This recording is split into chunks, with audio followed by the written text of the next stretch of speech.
And we are live. Good evening, everyone. Thank you so much for tuning in to this very first episode of System Link, our brand new live podcast and gameplay stream.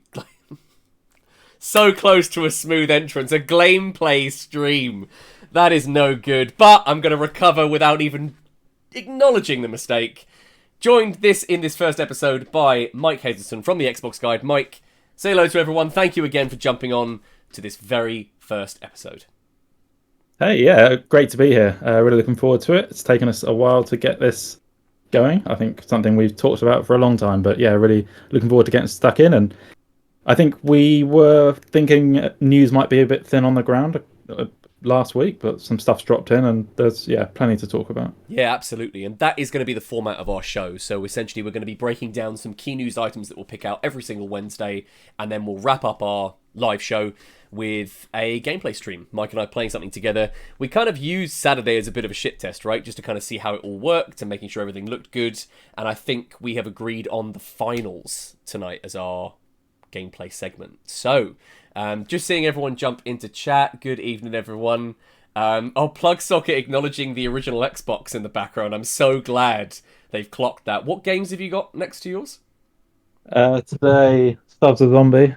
Nice. And Rainbow Six 3. Yeah, I can see Rainbow Six 3 sneaking through on there. I'm still rocking. I've got Luigi's Mansion over my shoulder here, which is just, my launch title. Can't help but that.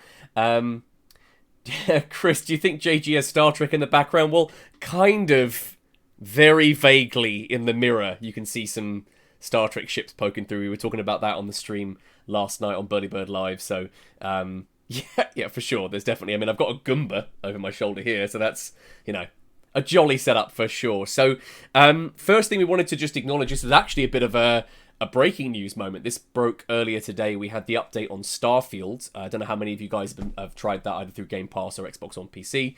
But the big May update is coming, and there was several quite big additions that were revealed, one of which, probably the headline feature being 60 frames per second, being added as an option on Xbox Series X. No S I noticed in the reveal there. Do we think that maybe that's a follow-on from the Baldur's Gate 3 split screen situation, that they've kind of said, well, look, we can split the consoles effectively in terms of features? I don't know. Do the performance modes have to follow across? I'm not sure if they No, that's do. a I good don't know if it's point. features specifically, but it's a valid point. But I think at this stage, for stuff like that, if you've got a quality mode, performance mode, they should be allowed to leave Series S behind to an extent. Yeah, I think they proved that with the demand for Baldur's Gate 3 and the fact that they were then able to then just launch that on Xbox on Series X without that being something that felt like it was being held back. I know that parity was the big clause, and it was very much the case that every game had to be feature parity between the two platforms. But it's a logical change, because you would have that when you're scaling across PC hardware anyway, in various different configurations and resolutions. It makes sense that perhaps Series X would be elevated for certain features. I know obviously that makes it harder to explain and sell, but I think it's a good thing ultimately. Plug socket 60 frames per second, 2,000 potatoes in a ship at once. Yeah, I mean that's always been the case, right? The physics engine in The Starfield. potatoes are cool. Yeah, what a brilliant idea.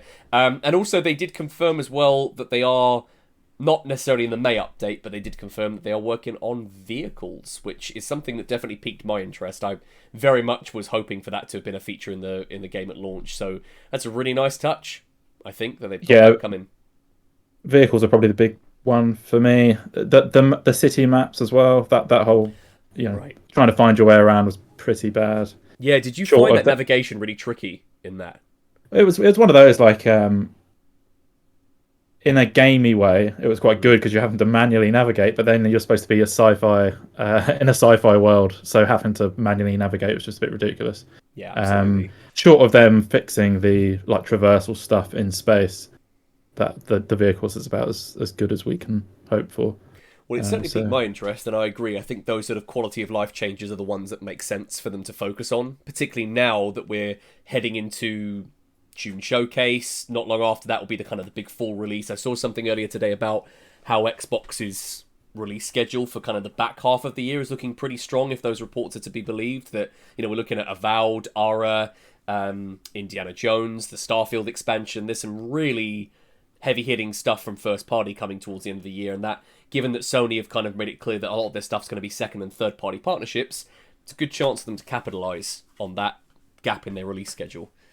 Do you think potentially too much coming at once? Well, we've had a long time without much. It's similar to the PlayStation just lately, but then I think Flight Simulator in November as well. I know that's not everyone's cup of tea, but then the November and December for 2 AAA first-party games is that's a fair point. I hadn't thought about that, because I suppose we've got Hellblade coming in this month in May in a few weeks. Then the June showcase, which again you might expect the odd shadow drop, but nothing potentially sort of big AAA release-wise. And then there's then the summer drought, and then a real chunk of, well, potentially if the release dates are to believe, a lot of the stuff from the January showcase was saying Q4. Right, so that's a fair point. I hadn't thought about that. There's a lot of stuff potentially coming at once, which for the subscription is great because you're getting that regular hit of first-party content. But if it's the traditional sales angle, could that be like too much to go through? Well, unless they're doing a big Christmas push, because they'll obviously have COD on Game Pass as well. Well, not obviously, but you assume they'll have COD on Game Pass. For the Christmas push, so they might just be trying to go all out. But like personally, I would have at least one of those coming in February or March. But we might have something else coming February or March. Something that's which would be a great problem to that have. we don't know about. Yeah, for sure. Plug socket Hellblade by Ninja Theory, same people who made the DMC reboot. Yeah, that developer, although that game has been cooking for a long time, the fact they have such a good pedigree, it is a big first party release for them, for sure. Outlook emails, that's such a good point. I've tried to ignore it. I just heard my Outlook emails in my ear. I think I have my work email still open. There's me, just always committed. There we go. That's now solved.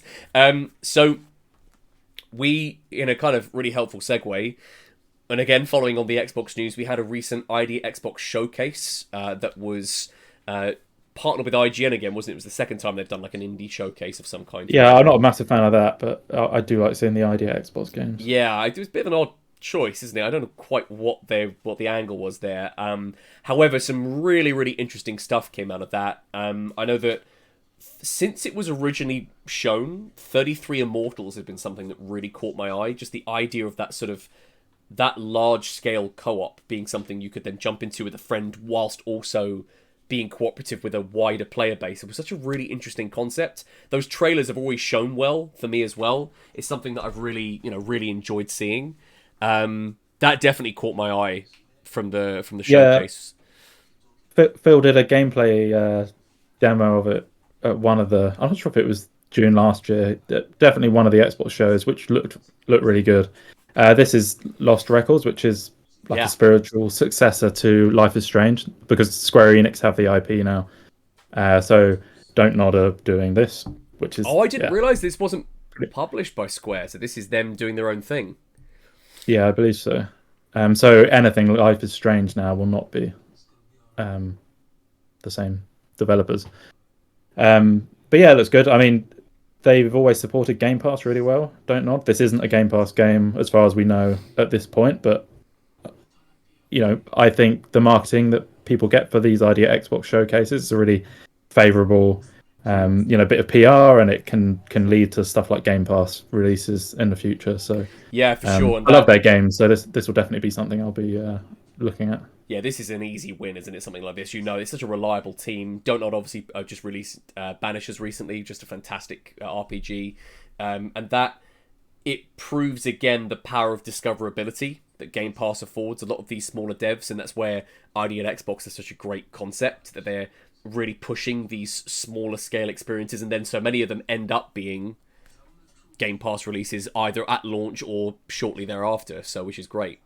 So this one is Game Pass. It's called All You Need Is Help. It looks a bit silly, and if you have the sound, if you look up this trailer afterwards and listen to the song, that's basically like Japanese voice singing All You Need Is Help, with various Japanese singing over the top of it as well. Worth doing.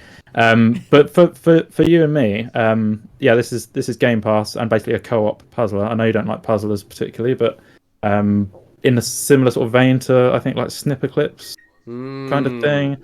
Looks quite fun, physics based. So yeah, win-win really.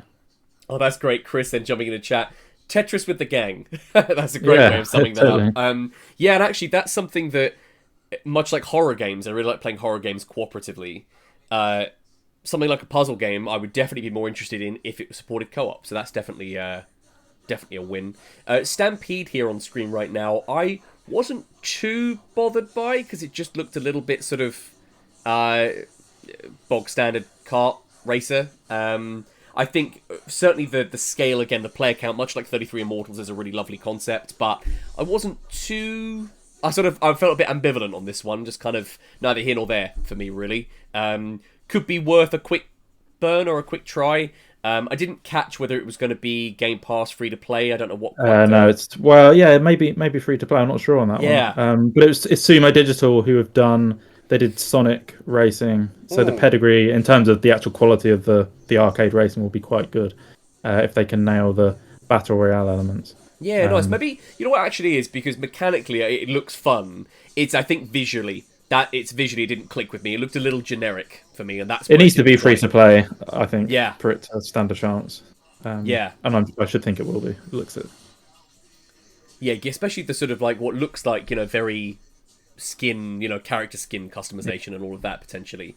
So on screen right now we have Dungeons of Hinterberg. Now I don't have any real knowledge of this particularly. Visually, really striking. I think it's another puzzler, isn't it? This one? More like just a traditional 3D adventure game. Puzzle element, what you'd have in Zelda. But there's like a social sim element, like Animal Crossing or Harvest Moon or something like that, where you have to talk to people around the towns and forge relationships with them to help you in the game. And this is Game Pass.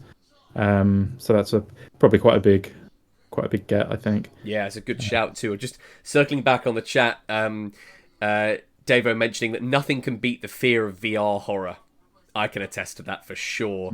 Playing Resident Evil 7 in VR, I tried it for half an hour, and not only did it make me feel sick, I was shitting myself. Like, it was so intense, so I shifted well away from that. Now, this really caught my attention. Just again, not only is it co-op, but it's just the traversal. The way you're navigating the environment. This is Fera? Not sure if I've pronounced that right.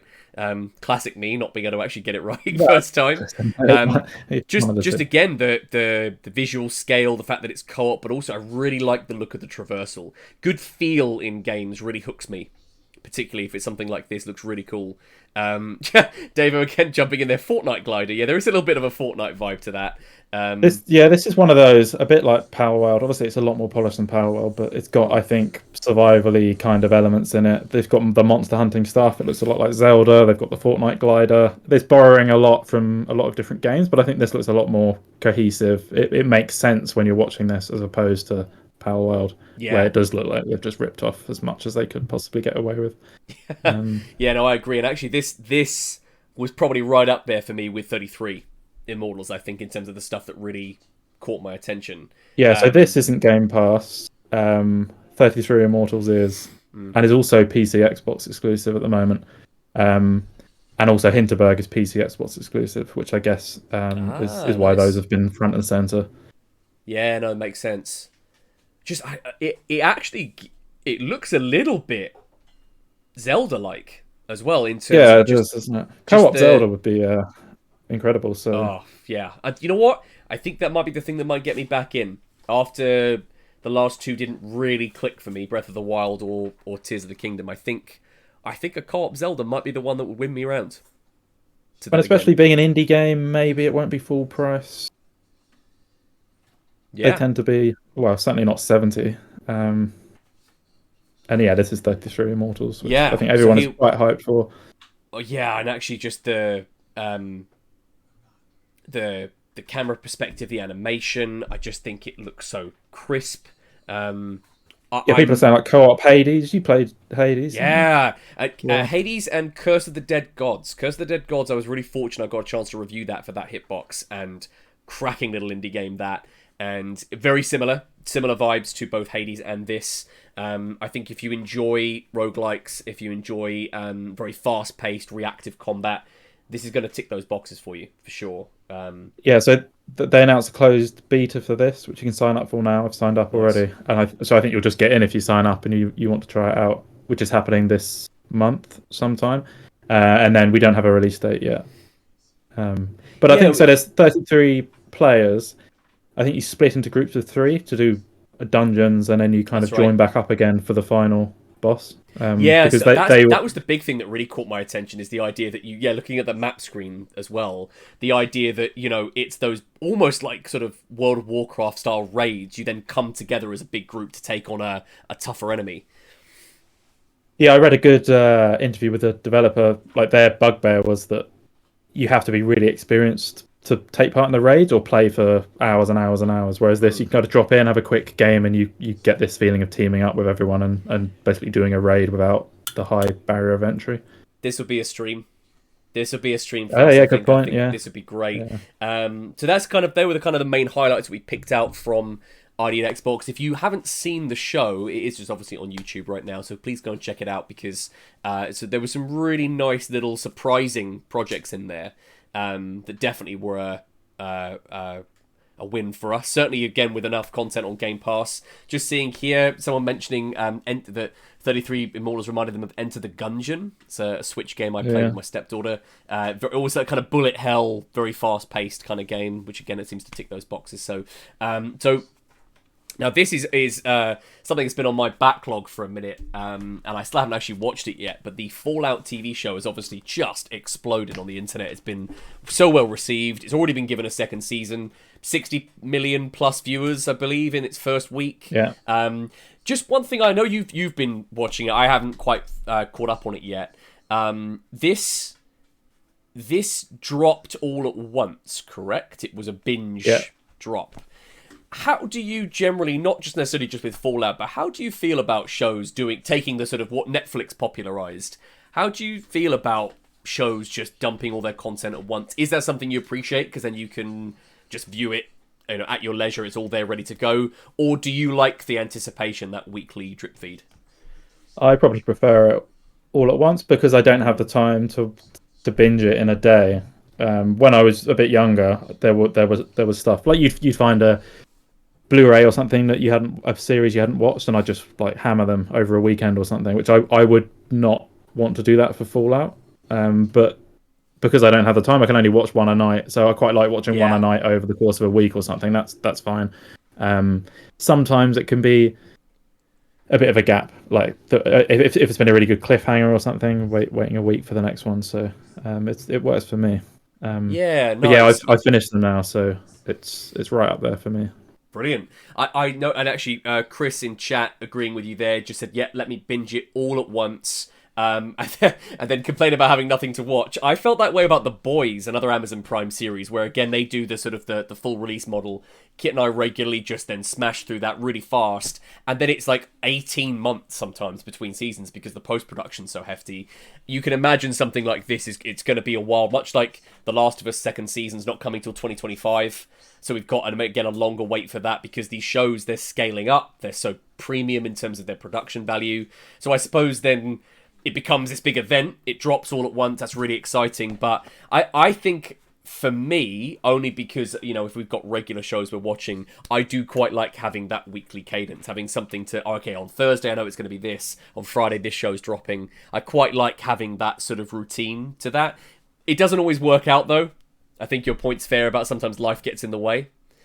Yeah. I wonder if they write the series with that in mind, because there aren't actually, I can't think of any particular cliffhangers in Fallout to the extent where you think, oh, I've got to watch the next one right now. Okay.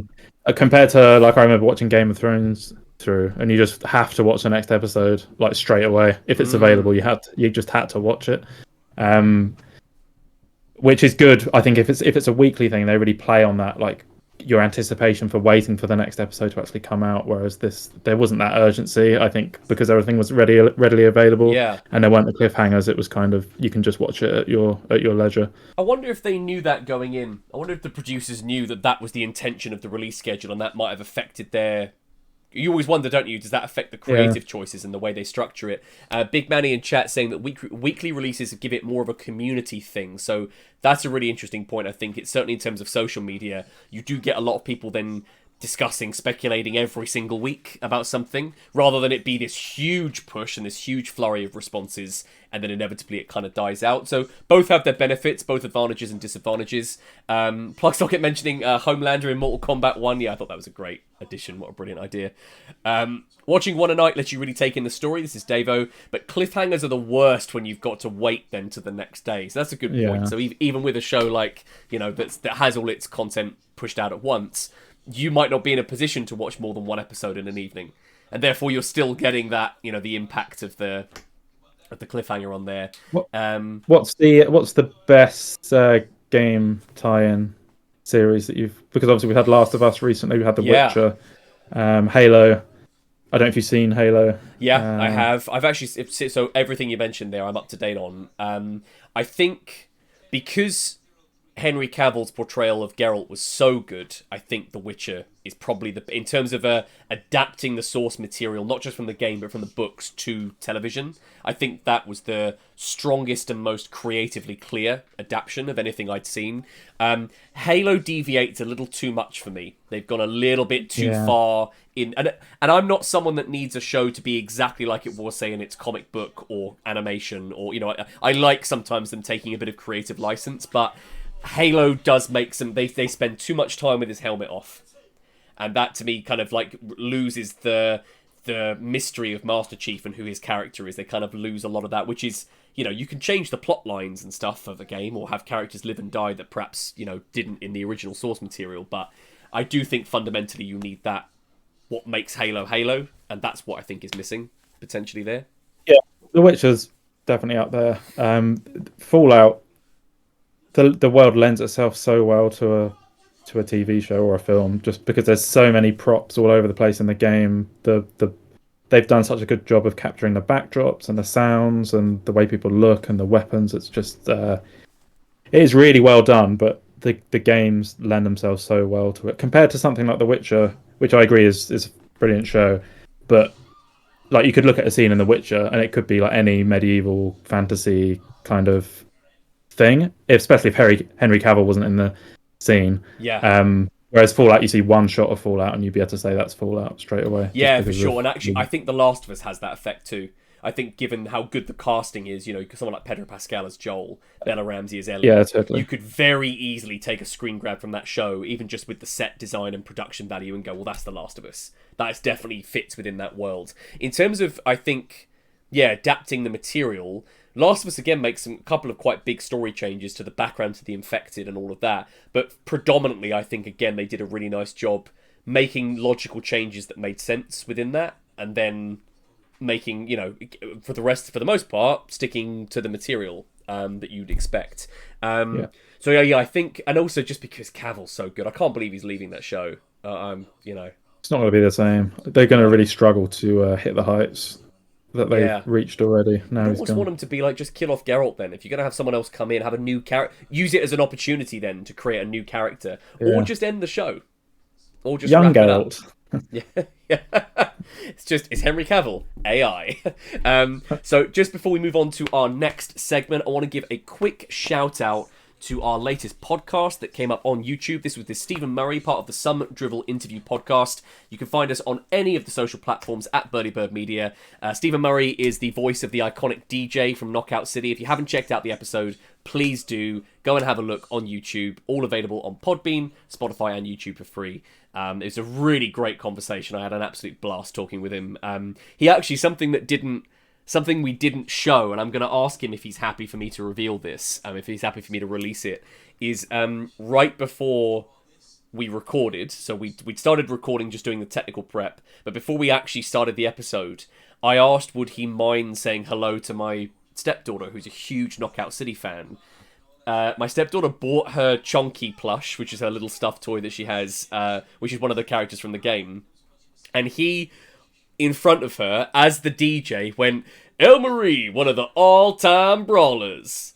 And she was just beaming, and I was like, what a dude for doing that. That is so nice. He didn't have to do that. That was something he just did off his own back, and it absolutely made her day. It really did. So, yeah, just such a sound bloke, and it was a very, very easy conversation.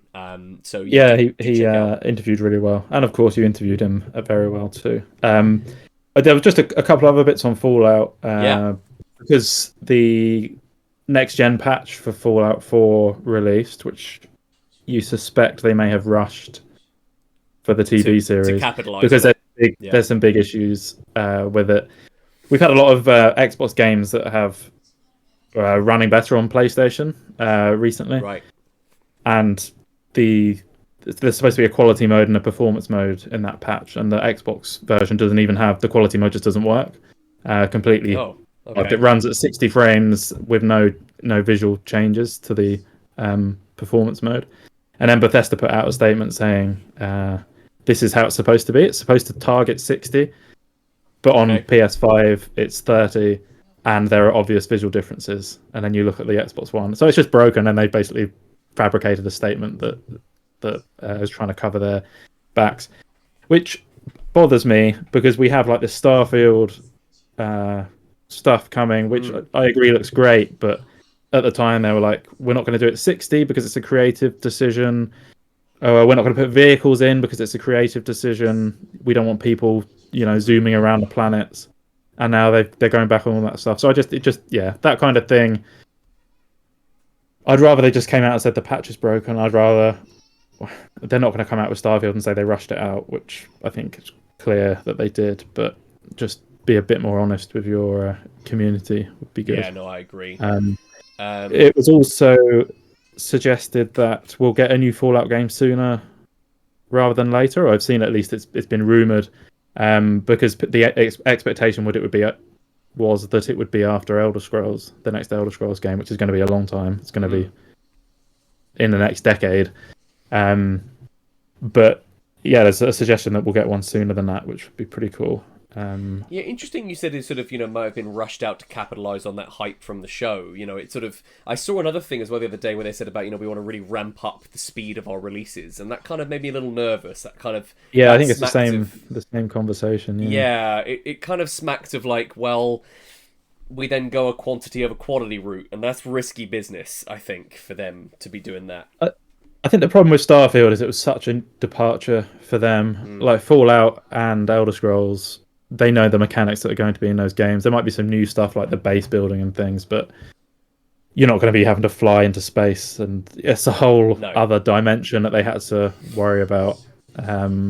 So I think maybe it was just a bit ambitious, and it should have come out this year for when this patch is coming out, as opposed to last year. But it seemed to do the numbers, so I guess they would say it was the right choice. Just checking the chat just there. It's been so fun seeing the fact that we've been like segueing from drama techniques and like 32 mark questions and to everyone talking about Fallout. Yeah, Fallout 76 never really clicked with us. I think great concept, but quite tough, I think, to synchronize those narrative moments which Fallout's so known for in a sort of open world, online-only co-op experience. Or referencing... Oh, that's interesting, Plugsocket. You mentioned about how, to you sort of drawn the connection between how Fallout 76 kind of evoked Little Big Planet 3 being a little bit sort of, a bit broken and kind of a weird spin-off in its own right. I remember the online of that being really, really wonky on PS3 when it first dropped. I think that is, people are very excited for Fallout right now off the back of the show, but I would urge Bethesda to kind of just, let stuff cook, especially if you've got big Starfield expansions coming. Have that be your big push right now. I know they're not obviously the same teams, but you might, you never know what they're prototyping with smaller offshoot teams or whatever, but it's just...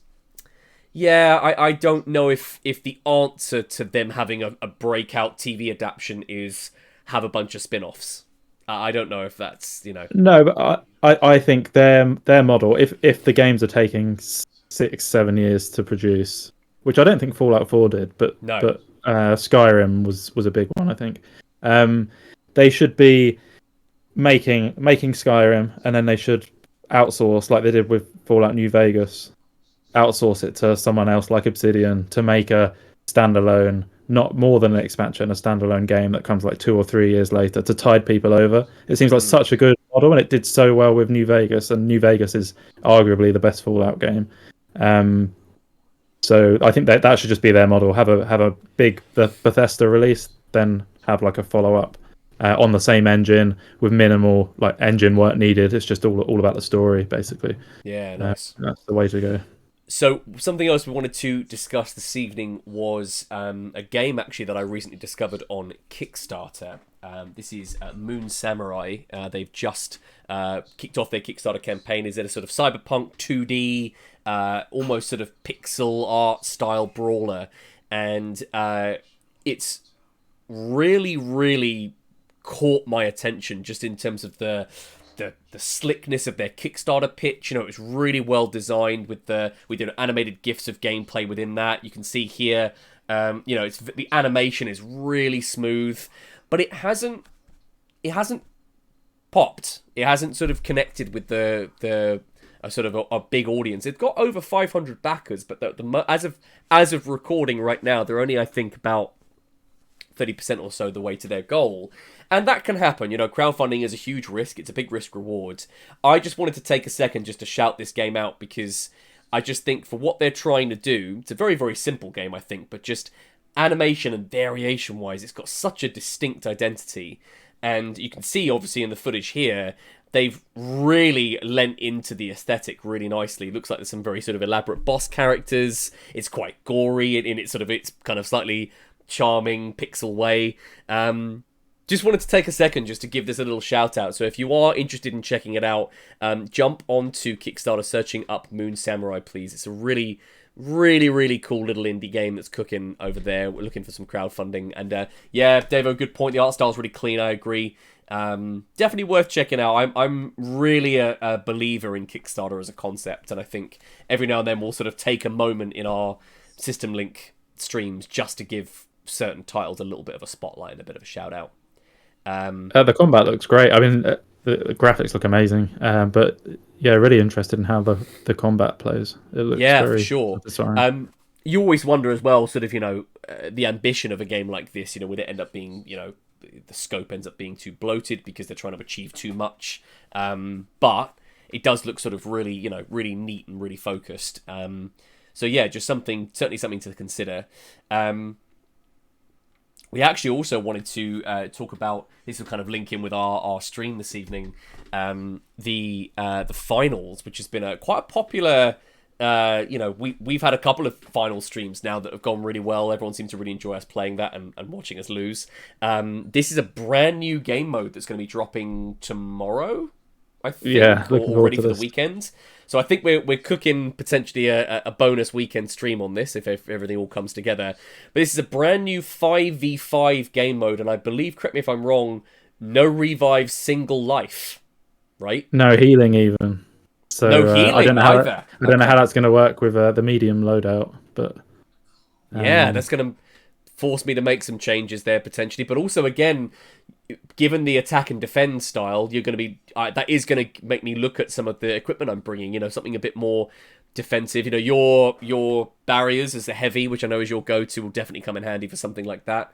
But this is another great free addition to that game, and not tying in with a seasonal launch. This is mid-season right now, a brand new update. The season 2 launched with the power shift game mode, which is the one I think I've shown on stream before. It's the platform you have to try and push and pull towards the map. This is kind of a little bit more almost Rainbow Six style, kind of an attack and defend single life mode. Just looks really interesting. I'm really, really excited to check this out. Yeah, I've got Rainbow Six, like I said, up behind me, and I think our favourite mode, and that was the team survival mode back in the day, and having the high stakes from one life, no respawns is pretty good. And it's also 7 rounds, best of 7. So by the 7th round, the arena is going to be totally destroyed. So it's going to be interesting to see how that plays over that time. And if one thing I've been curious about is how they handle like the specific points that you have to attack and defend. Is that randomized a bit like you get with the cash out boxes, or is it fixed? So you having to, like you said, the destruction then is persistent between rounds. Does it reset every round as well? There's a lot of unanswered questions there that I'm really looking forward to checking out. So we've got potential for a bonus stream brewing there for sure. Davo saying this is literally Rainbow Six Siege on steroids, and Plugsocket yelling more streams at me. So, with my significant man flu that I'm rocking right now, I mean, that's pretty high stakes. Plugsocket again weighing in, literally death sentence difficulty from Payday 2. Yep, absolutely. Overwatch times Rainbow Six Siege once again from Davo. And then Chris, Overwatch too easy for this. Yeah, that's a fair point. The finals has tested my FPS ability in a way that it hasn't been since Halo, really. Just in terms of the pace of the gameplay and the way those modes are all configured and work together, it's a tough game. It rewards you investing the time to get good at it, I think, as well. Chris, yeah, the buildings keep fucking exploding. Yeah, very good point. They certainly do. And actually, having just recently tried Battlefield 2042 again, I went back to that with a couple of friends of mine on PC. The destruction pales in comparison, and that game is a big budget EA DICE release. But the destruction engine in that is such a step back from Battlefield 5. The finals just blows it out the water, and actually, and speaking of the finals, a beautiful segue, we're going to be taking a brief intermission. Mike and I are going to be jumping on to the finals. We'll be playing some classic Cash Out, one of our favourite modes. We'll be jumping into that shortly. Mike, that is going to wrap it up for our first podcast segment of System Link. I completely botched the intro, but I feel like I'm nailing the outro right now. You all be the judge. Absolutely. Let's find out how many voice cracks are in my future. Ladies and gents, we'll be back in a few minutes' time. We'll be jumping into the finals, so please stick with us and check out our upcoming game stream. We'll be back shortly. Thanks again, Mike, for jumping in as well, by the way. Our first episode together. This has been cooking for a while. See you in the finals. See you there.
There we go. We are back for our next section of System Link. Mike and I playing the finals. This is again one of our absolute favourite shooters right now.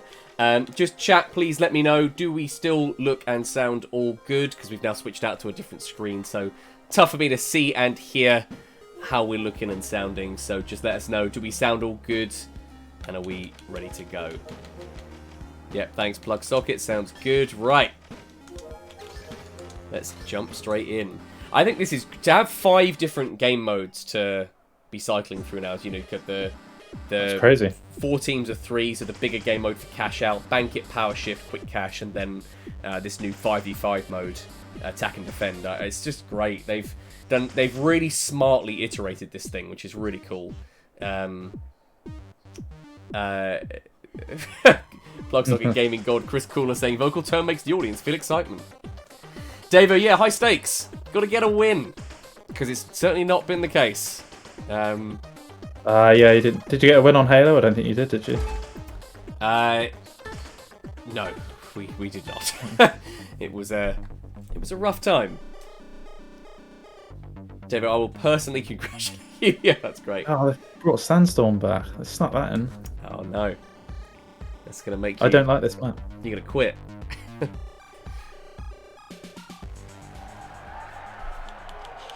Jingle Balls, good evening. Thank you for jumping back in. Yeah, I think I'm gonna stick with. I'm gonna go for my classic light class. I think. That looks good. Didn't actually clock what our teammate was doing. They got like a submachine gun. I didn't see. Yeah, I didn't clock it.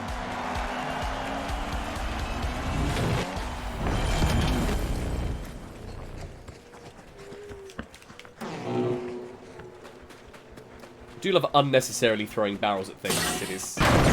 Look at that. Just so satisfying.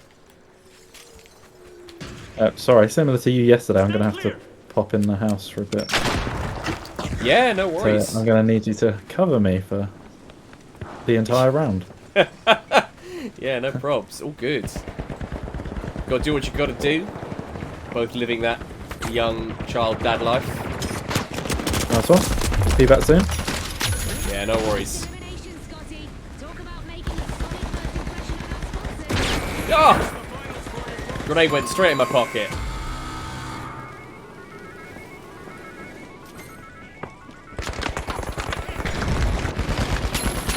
Jingle Balls, a bit of a random question. How do you set up a webcam? Just plug it into the back of the Xbox and set up. So, right now in my setup, I've got my capture card connected to my PC, and my webcam is the same. So, all of my streaming setup goes to my computer, and then I put my Xbox into the capture card.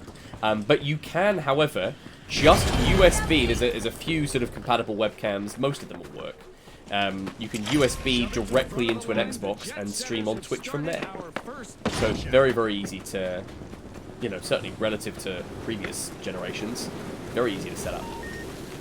There's some wonky looking effects in a game that looks this good. That is some weird looking sound. Spotted an enemy. Top full of enemies over there.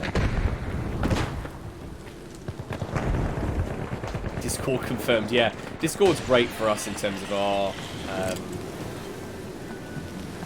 our chat. You know, it's all been so easy to configure. Ooh, yeah.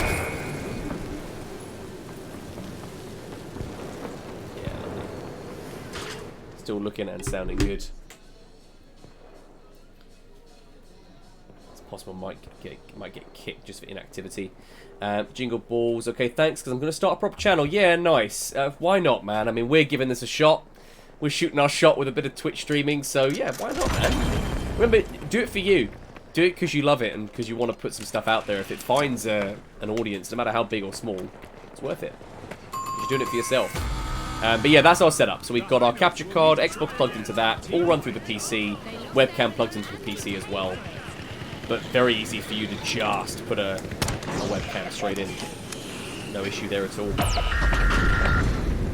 How long have I been a Discord member for? So I've had Discord for few years now. I haven't really used it in a great capacity until really starting this and getting involved with different groups and stuff. I'm gonna die. There we go. Chris, make me a mod. Yeah, it's something... we talked about this in the previous stream. It was got mentioned about potentially creating some kind of community Discord. It's definitely a longer-term plan. It won't be something we do in the short term.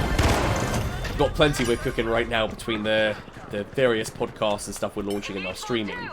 But I think it's certainly something I want to explore in the future. Oh, that did not work at all. Oh, it's behind. A contestant is on a roll, people. They're moving from one elimination to the next. Morning won't be a problem since I've got my server I'm on right now. Oh, nice. It's great. I mean, it's such a, ubiquitous and such a popular platform. It's available anywhere. Definitely become people's go-to. It's certainly something I'm using a lot more since starting this. So, do you think I would get away with streaming Eleanor? I think that's a great idea. Because then you can have, people in your chat that haven't played it, have them stating whether they think the guy is telling the truth or not, whoever you're interviewing. So, definitely potential there, for sure. Oh, didn't see the flank. I mean, you've actually just given me a really good idea for a stream, so apologies if I steal that.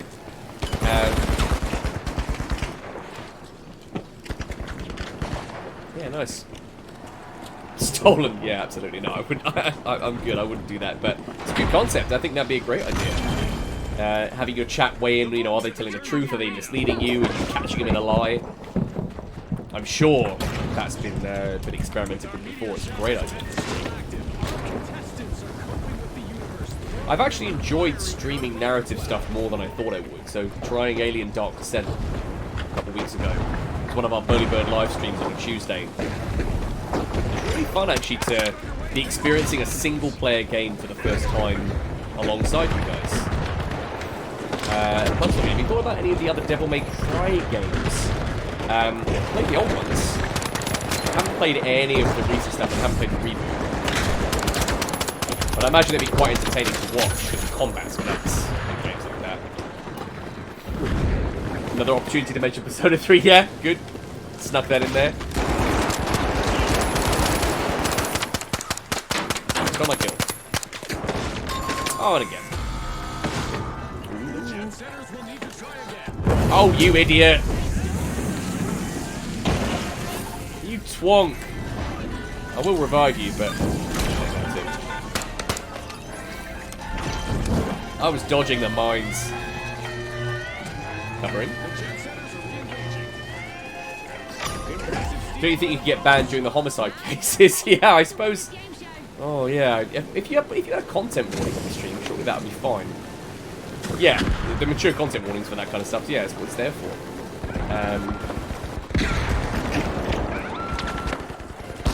Oh, paying too much attention to chat, not concentrating on my screen.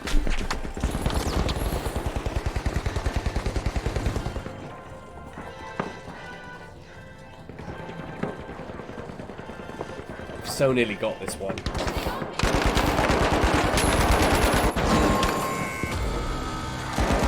Put that in the title of the stream. Yeah, I think you can include that if you want to, but I know that there's an option, say within Twitch Studio, you can tag your stream as mature content. I think depending on the stream or the game, it pops up with a little warning as well, like it actually shows it on the screen. So, oh, they pinched it! Last minute clutch from the purple team there. Oh yeah, there we go. Not bad for I know we had our teammate with us, but we were technically just the two of us.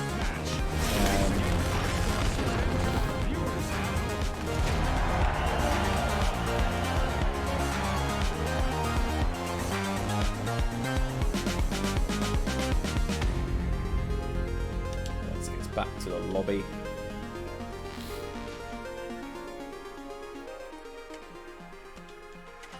Still in our party together. Let's have a quick look at some customization just while we're waiting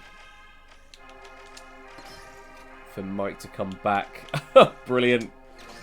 That's actually brilliant. For 700 of the in-game, not in-game currency, of the real money currency, you can customize your sledgehammer to be a giant spoon. That is so surreal. Some great stuff on here. That's a great outfit. Impact candidate, that's great. Yeah, comically large spoon, absolutely. And that's a sledgehammer in this. Yeah, this is definitely giving me, like this one here, definitely giving Payday 2 vibes, for sure. There's a few bits and pieces actually we've got. Let's see if we can mix our character up a little bit.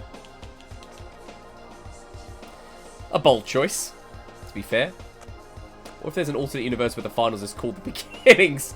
Yeah, and it's just the start of every round. Doesn't actually go anywhere. It just sort of kicks off and then that's it. Then it's done. This couldn't look more pretentious if it tried. That's jolly. Let's see what other sort of upper body stuff we've got. Oh, I've got a few bits now. I kind of feel like mixing up my look a little bit. Got my tattoo going on there. Quite like... oh, that was black. It'd be sort of drama teacher. Pretentious outfit. Quite like that. I think let's go for that. See if we've got some... we can match... oh. I think not. A bit baggy. Let's not go for those. That's quite jolly. There you go. There's our matching. That looks great. Let's go with that. There we go. It's looking fresh. Drama mentioned, yeah. Mr. Bird, I'm still writing this YouTube script and I keep going off on huge tangents. I'm worried this video will be way too long. Well, I suppose the length is arbitrary, right? It's if that's the thing you need to tell your story, then do it. I always try with scripts though, particularly when I've written stuff before for youth theatre, that you always want to try and you ask yourself in every scene, is this moving the story forward or am I going off on a tangent? And if it helps the story, then keep it in. So if you end up going a little longer than you planned, but it helps tell the story you want to tell, keep it in. You can always edit when it's put together. Sometimes you once you've actually made the thing, got it in front of your cast, or if it's something you're producing for yourself, once you've actually made it, way easier to then edit, go back, tweak, and take out stuff that might be a bit superfluous. Tavo, real advice from the pro. It's funny, I maybe because I'm hot clinging to the idea that I'm not turning 35 at the end of this month, but I always think I'm just starting, but this is my 16th year now of being in the creative arts, so or teaching or directing of some kind, so it's, yeah, not my first rodeo, for sure. Big Manny, I'm really trying to build a world, so I do want as much information as possible, but that could be a bad thing. I'll work it out eventually. Yeah, because there's the risk that it ends up being just a big exposition dump, just a bunch of information that people maybe don't necessarily need, lore that ends up being really dense that people can't access. It's something I struggle with a lot when I've been writing scripts, where I felt like I'm just writing monologues and paragraphs for the sake of creating longer lines. It's why in some of the stuff I've done recently, it's very sort of using things like direct address, larger bits where you're talking to the audience, because that really helps with exposition. But yeah, there's no exact science to this at all. It's always been tricky. Jiggle Balls, get your drama advice of a professional extra. This man was in the TV show 24. Yes, I was, for about 7 seconds. Season 9, episode 3, 4. The one on the train. Me and Jack Bauer. That was fun. He did step on my foot. You're right. I've never been more honoured to have the back of my ankle scraped by Kiefer Sutherland. 7 seconds were better than nothing. Yeah, for sure. Yeah. I mean, I got paid handsomely for the day. You actually can earn decent money. I was 12 hours on a very, very hot tube train, but it was such a great experience. Just being around the film set and seeing how it all comes together was just fascinating. I can assure you I did. Yeah, because that would be levels of pirate scurvy that I am not okay with. Davo, yeah, absolutely, yeah, very much. I was maximum dedication to that. He was really nice, by the way, Kiefer Sutherland, the lead actor who plays Jack Bauer on 24. You always worry that classic, don't meet your heroes thing. You kind of worry that they're going to be an asshole or they're not going to have time for you or something like that. But he was really sound. He was really, really nice and didn't actually... He stopped, he was talking to some of the makeup people, he talked to the sound guy, just having really casual conversation. He had time for everyone. And that's not something that you would expect of someone who's had that much success and is at that point in their career. He was really, really nice. It was kind of an okay moment to meet your heroes kind of thing, you know. So, which is lovely.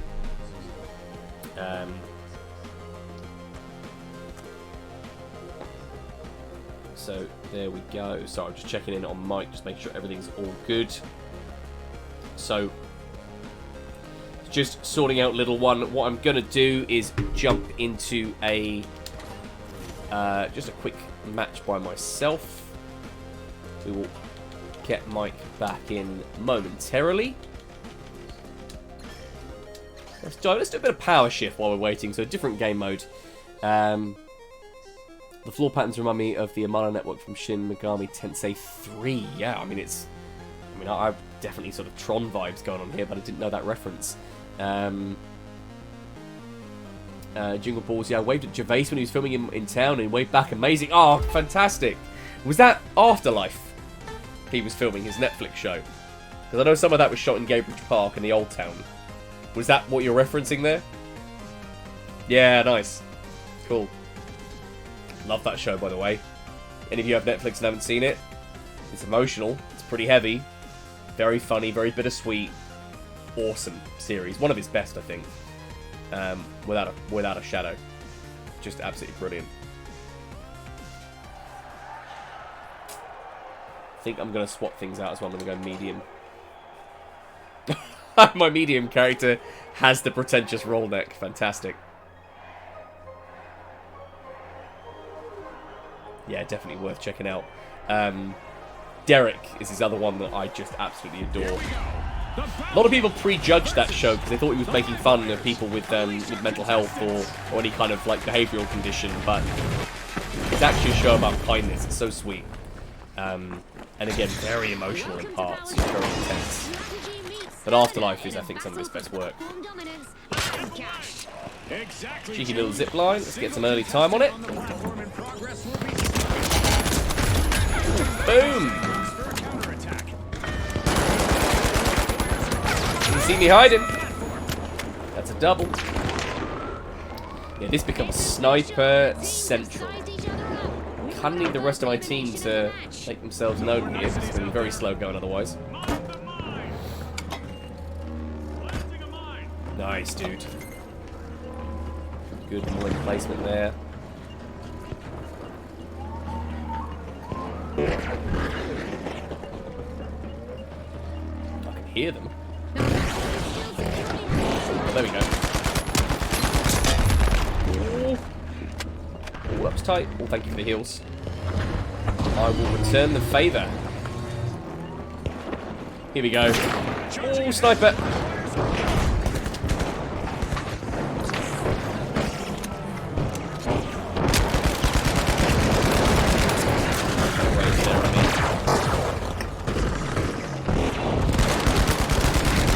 When you're playing on the non-digital version of this level, when it's kind of more of the realistic looking graphics, when you're smashing through the building, it's absolutely insane. We've done really well to hold this as long as we have. Still looks great though, just smashing through it. There we go. Ooh. What's going on in here? Oh no, this is no good. Oh, I need to reload! Ah, I got sniped. That had a good run there. That was great. 4 kills.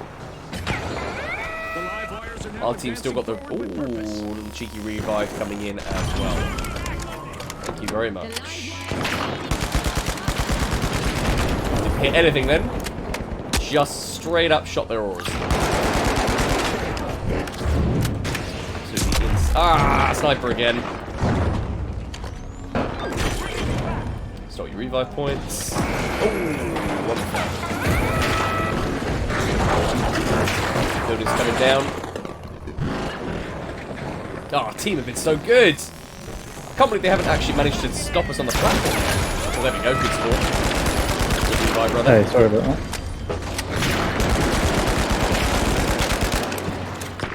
Oh.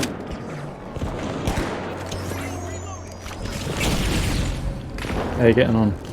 Oh, Mike. Back. So, I jumped into some power shift just really quickly. Did some character customization. And then just jumped into a quick round of power shift. Our team have been an absolute barnstormer in this. Oh, yeah? Nearly got it. Out of the gate. I've ended up with a couple of cheeky doubles.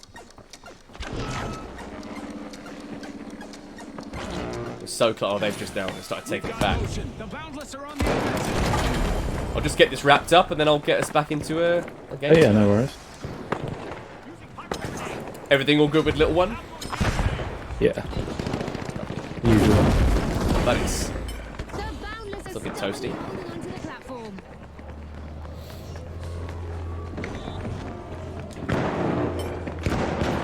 Not sure if this gas grenade is a good idea, but I'm going to try. Well, that didn't pan out. Okay. Jingle Balls, do you play with fans?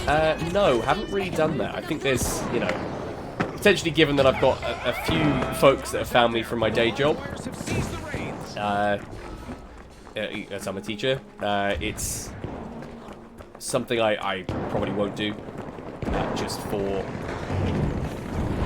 employment and safeguarding purposes. I know that Gaming Arcadia do a really good community showcase night where they pick a particular game and everyone plays together.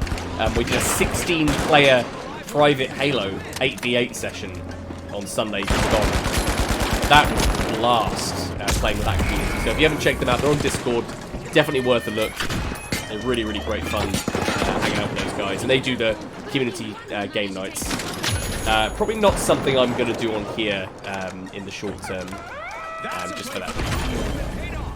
Definitely worth a look. Oh, Mike, we were so close to the end there, and they just yeah. power shifted the platform back. We're at half time. I mean, you know, oh, that's not good. Oh.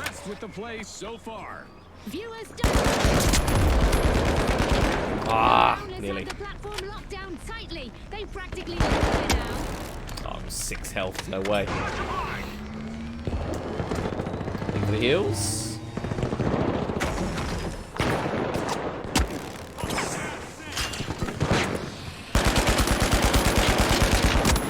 Oh no! They've done a really good job securing that again. I thought we had that kind of wrapped up. But you can play with me as I'm a 35-year-old man from Doncaster. Well, that is information. That is information.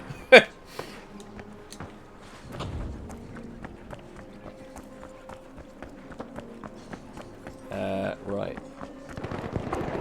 Oh, neutralizing it. Lovely. The live wires have it locked down and the platform is gliding along. Too much information. I don't think that was a massive overshare.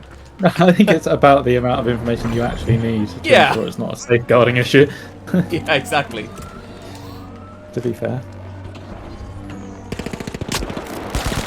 Oh man, just getting sniped.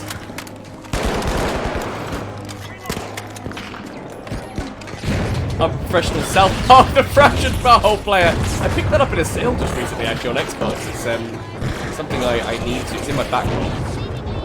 I love the first one. Stick of Truth, I think the first one was cool, but it was such a great RPG. Oh. Oh, okay. Cooked him. Dave, I agree. I imagine you are Shakespeare. Absolutely.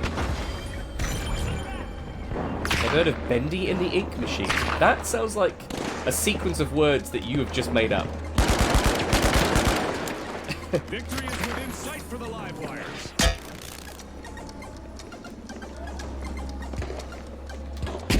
Ooh. Check out that samurai guy. Oh, I've got my defib.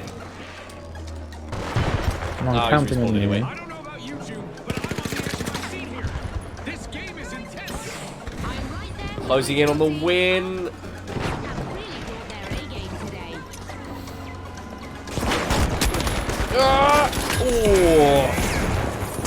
Oh, right at the end. Right on the line. took it back.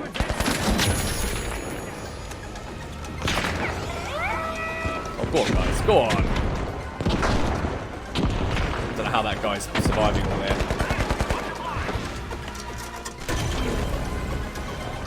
Oh, they're retaking it. We had the wibbly techno music starting here, suggesting we were about to take it.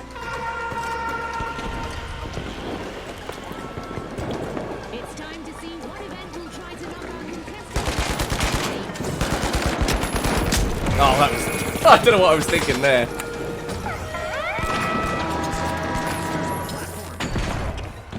Okay, 125 to go. We've got it pretty... You know, we're so close to the end. If we just hold the platform, this last little segment will be fine. Here we go. It's literally inches away.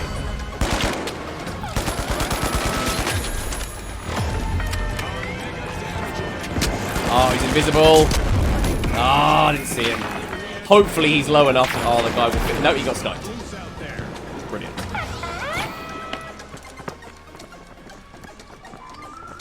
.42 to go. In the sudden death in this, so long as we hold it, we will win. If they manage to get it back to the middle, then they will win. Both of our teams are refusing to hand over the platform to the other. The boundless now command. Go.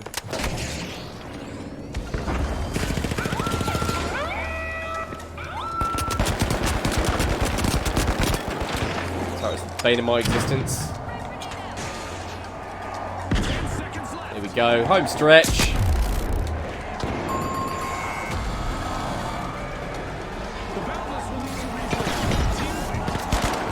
There it is. First win of the night. Jingle Ball, such a shame that Last of Us isn't on Xbox. I mean, yeah, it's one of the Sony's absolute premier franchises. Totally understand that, but it's a, you know, it's an incredible exclusive for them. You can imagine they want to protect that for as much as possible, and they are looking at doing things on PC. I think PC are going to be their middle ground for a lot of their stuff. Jesus, unlocked all the things. Right, Mike, let's get you back in. Get you back in, coach. Yeah. Stay on the fairway. Actually, that's the wrong reference. It would be, what's your game plan? That aggressive coach from Fight Night. Great boxing game. Right, let's go. We'll go back to some classic quick cash. Loading us in.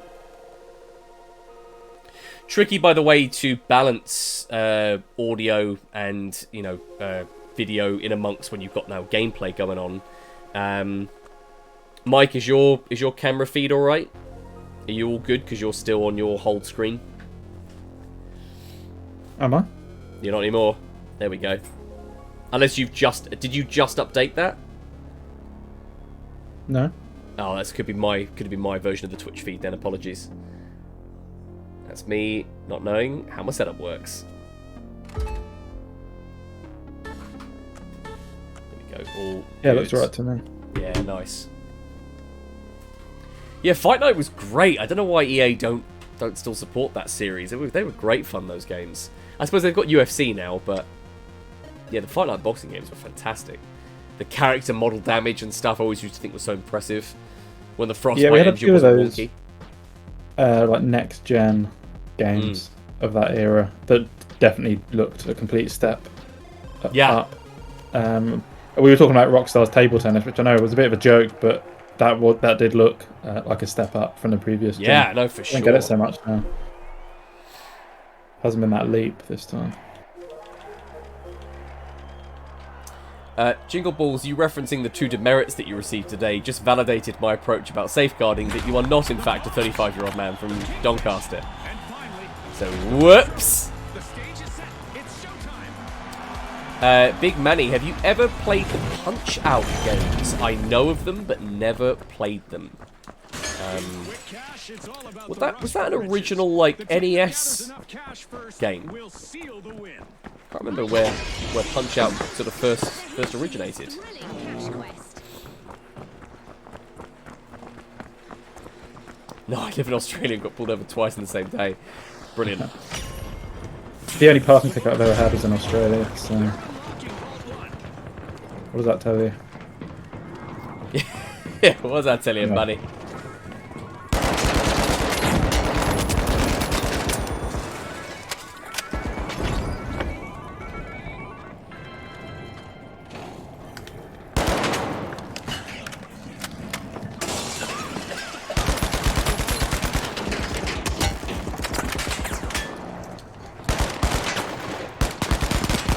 Taking up their trophy system.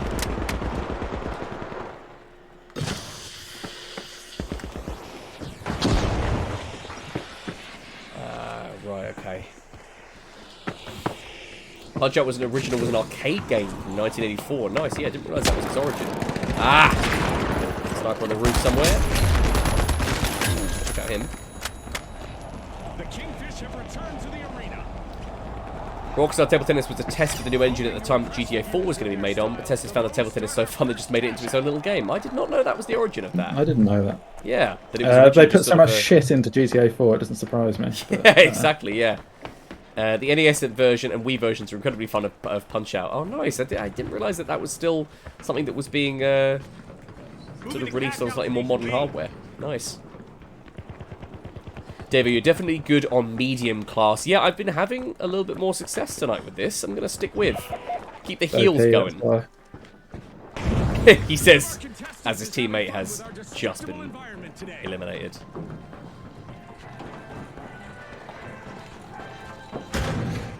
I am missing my my defib though. Keep forgetting I've got the data reshaper, which can knock out their turrets. I always keep forgetting that I've got that.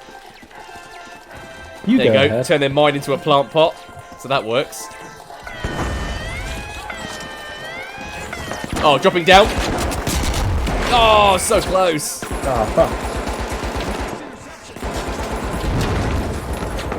Last Punch-Out was in 2009, still hoping for a Switch release, but that'll happen anytime soon. Well, yeah, I suppose towards the end of the gen, maybe, if Nintendo were looking for some quick ports and easy wins, then something like that would be a good fit, I suppose.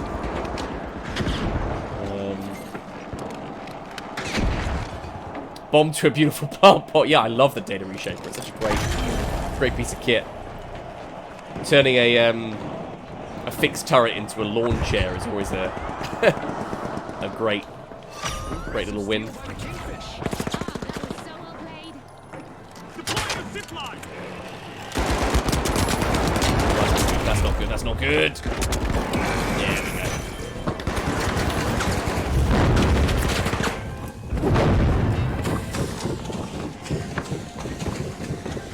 Well, this one they've kept this secure. Nice, good finish.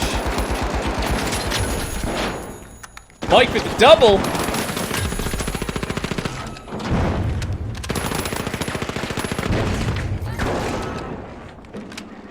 You're still heavy, right? Yeah. Nice. A team wipe mishap for the Vogue. Get the revive. Heading to the vault now.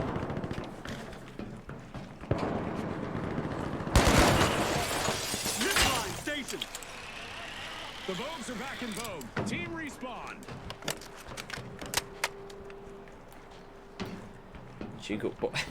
Looks like it's gonna go to sleep. Well, thank you so much for tuning in. Oh, wow, 11:15. It's our longest stream ever, I think. Mike, System Link. Value. Thanks so much for jumping in. As always appreciate it. Jingle Balls, have you seen the full Monty? Yes. And that is as much on that as I'm gonna say. Yeah, already an hour 20. Nice. Yeah, didn't realise at all we've been there. You know, we got plenty of hefty conversation in our podcast segment. I just didn't realise the time. The Kingfish moved up ahead. This will potentially be our last round of the finals, so we'll try and make it a good one. The Where Vogues are have we? respawned. Let's see how they bounce back. That's clever. I'm with you.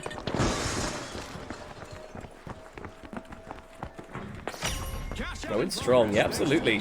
Yeah, we're feeling, Mike, we were talking about this in our intermission, weren't we? We're feeling, you know, it's been pretty slick. I think it's gone well so far.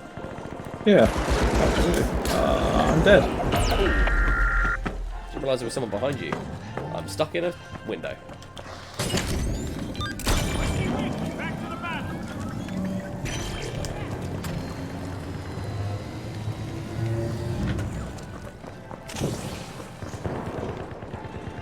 Surely they're still in here. Well, I'll try and grab it.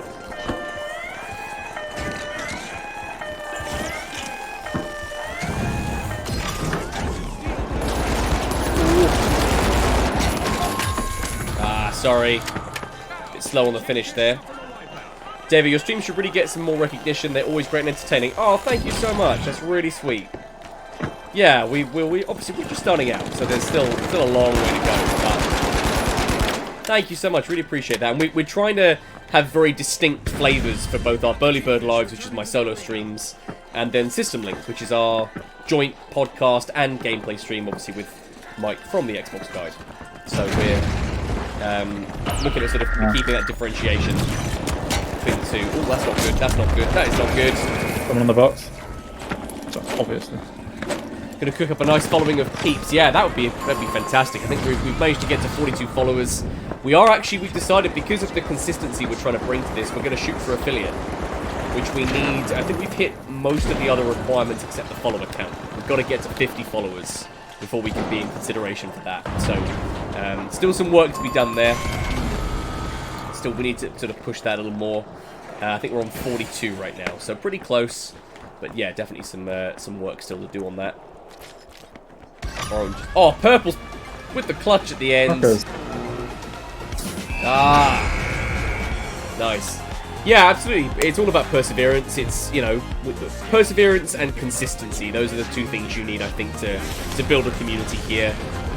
In the past, it had always been very sporadic. We never really had a set schedule, or, you know, we hadn't invested much in our setup. So, yeah, still a lot to do. But I think that will about do it tonight for our first ever System Link. Thank you, Mike, for tuning in. My pleasure. Jumping onto the show. It's been lovely, actually. Our back and forth, always something. We've talked about this a lot, actually. That this is kind of just what we would be doing anyway, right? So, yeah.